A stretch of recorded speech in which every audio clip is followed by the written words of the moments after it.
Hey friends, welcome back to the channel. If you are new here, my name is Paul, and in this chat to things I'm curious about and things to look into, I like to share. So I'm recording this video this morning shortly after I was in the Word this morning in Song of Solomon, and then did some journaling. And my mind led me to multiple different places, and I wanted to share a few thoughts with you guys.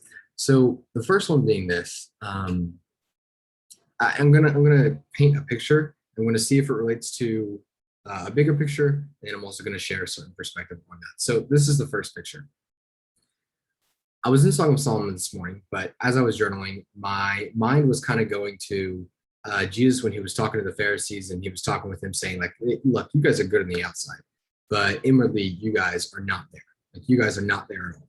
And so the more I was thinking about the human condition, the more I was like, okay, why is it that it is true we care a lot more about what's on the outside when we're presenting ourselves? We're going to clean up the house. And so this is the example that I was giving to myself. I was like, why is it that people are cutting their grass once a week, but for their own house, they're cleaning it maybe once every 3 weeks, or once a month, or sometimes even longer than that.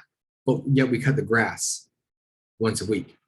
And so then I just got into thinking about, okay, well, maybe it's because externally we want people to see. We know the majority of people aren't going to be coming in our house, so we want to look presentable. And I was like, okay, that actually makes sense. We want to look presentable. We know even our neighbors, the majority of people aren't going to be coming inside our house. So as long as we look on the outside, we can let more time pass on the inside before we clean it up. And then I was like, okay, why is it that we get frantic and we're like, oh, we got to clean the second we hear about someone coming over? We all of a sudden clean the house. And so then I was thinking about that. I was like, okay, well, maybe that's the same idea of cutting the grass once a week, because we know that people are going to see and people are going to come over. Well, okay, now I'll clean. Now I'll clean because when people come over, I want it to look presentable. And so then I was like, okay, well, what about their own room? People normally will just clean the parts of the house where there's going to be traffic, and they don't expect traffic to be in their own room. So maybe they'll throw some stuff in their room, and they don't clean their room. And the more that I thought about how true just this experience was about we only clean to the point that people will see, this really, really bothered me about people in general, and why is it that it takes people coming over or people seeing something about us before we're willing to address it and clean it up? And if we think about a house is, we could say the whole property is a type of example of what we are to the world, right? The yard is the most external part of ourselves. If people see our house, they are obviously judging based off appearance and what it looks like. Fewer people get let inside the house, and even fewer people get let inside the deepest chamber of the house, which I guess metaphorically we could say is the personal room that people dwell in. And so this idea of, are we only cutting our grass once a week and then cleaning our room once a month, or sometimes even longer, because it's only based off of what people will see? And this is where I got to thinking about, is there a bigger picture in mind with this? Is there a bigger picture in mind with this? And this is where I went. If we get frantic to clean up at the idea of someone coming over, is this a type, a metaphor of, shouldn't we respond when we hear Christ is coming back, in that there should be a cleaning up of one's life, that there should be a removal of certain things from one's life at the idea that the king is coming back? Shouldn't that be the response? And so then that led me to think, okay, well, what about the type of people who they don't clean up? Because not everyone cleans up when someone comes over. Not everyone cleans up. So what about the people who don't clean up?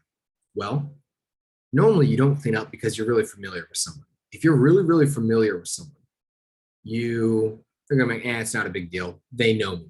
They know me. And notice that too. We say, oh, they know me. Like, they're useless. So we don't have to. So there's a familiarity that comes with a prior relationship. And so you're like, they can see some of my messiness. They can see it. I don't need to clean up for them. I don't care as much. But then you have the people who they're not even mowing their yards once a week. They're not even mowing it. They don't care if anyone sees it. These are what would be the shameless people. And so in these different groups, this is where I was thinking about it. I was like, okay, Christ is going to come back. We hear these we hear these, sermons where we hear about Christ coming back, right? And there are some people who respond like, oh man, I got to get my life in order. That's scary. I got to get my life in order. There are some people who look forward to him coming back. And then there are other people who are shameless. They don't get frantic. They don't care. They let in the weeds grow. It's the shamelessness. I don't care who's coming. This is my life. And here's what I want to say. That was where I went in my journal this morning, all those different examples. And just of like, oh, is the reflection of us getting frantic to clean at the sound of people coming, is that reflective of, the bigger picture of Christ coming back and us cleaning up our lives? But this is where I want to go also from a Christian perspective. And this is why this example doesn't exactly translate one-to-one. Because I'm not saying here that from a Christian perspective, I don't think we should necessarily care or have our lives be a certain way because people will see. Okay, I don't think that's the Christian perspective. I think it more goes reverse. And here's what I mean by this. If the bedroom is the most private chamber of a house, if you will, that is, in other words, the deepest part of someone's mind, the deepest part of someone's heart, that most inward part that not everyone gets to see. Not everyone gets to see, right? But there's actually one part that's even deeper. What's one part that gets neglected even more than the personal bedroom in terms of when we're talking about cleaning up because people are coming? Well, this is the closet. This is why I think there's that expression of cleaning out your closet, right? Cleaning out the skeletons in the closet, because that's the deepest part. That's the part where stuff gets thrown in. Even when you clean up your bedroom, what do? You throw stuff in your closet. And so from the Christian perspective, why I don't think the example doesn't translate one-to-one, but it actually goes reverse because of this. When Jesus tells us to go pray, he tells us to go into our inner room, or some people call it the closet. Go into the closet to pray. Go into the most secret part and pray.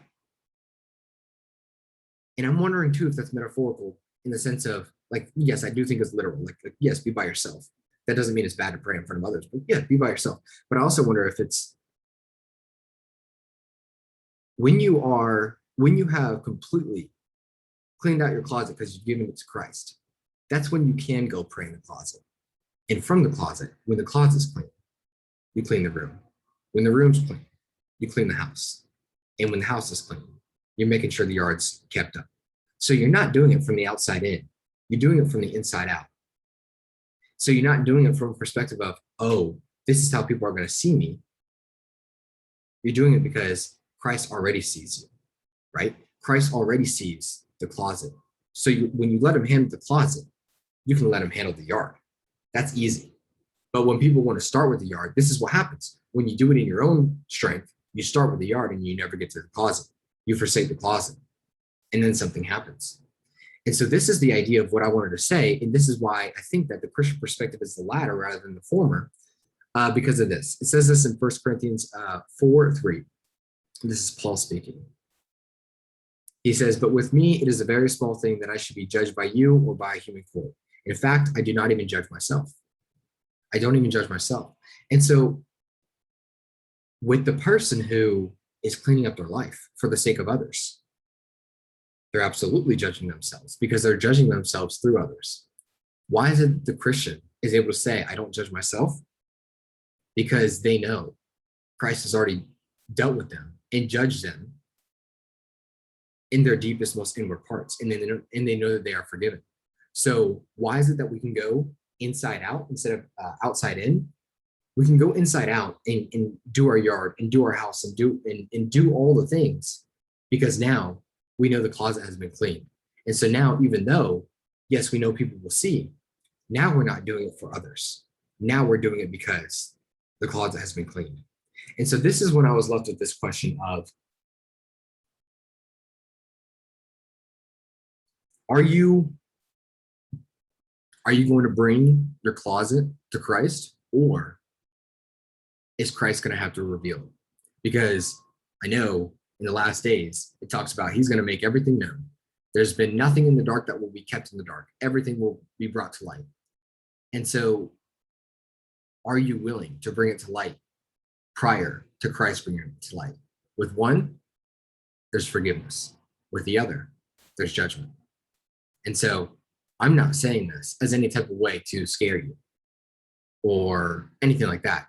I'm saying this as I really do think there are some practical applications if we look at human behavior with what we can do with when we hear someone's coming over, with how we respond. And I think that's reflective of a greater knowing that we have of, we better clean up our life if we know the King is returning.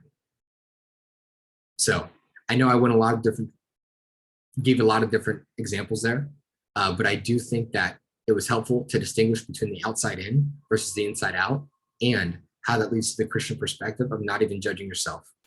You go from judging yourself and judging others and letting others judge you to now, because the most inward stuff has been dealt with, now you don't even judge yourself. And so if people think the yard looks great or not, great. If people think the house looks great or not, great. Inwardly, you're at peace because you know you've been dealt with in a graceful and merciful way. So just a couple of thoughts from this morning, being in the Word, and then journaling. So yeah, let me know what you guys think. With that being said, I'll see you guys in the next one.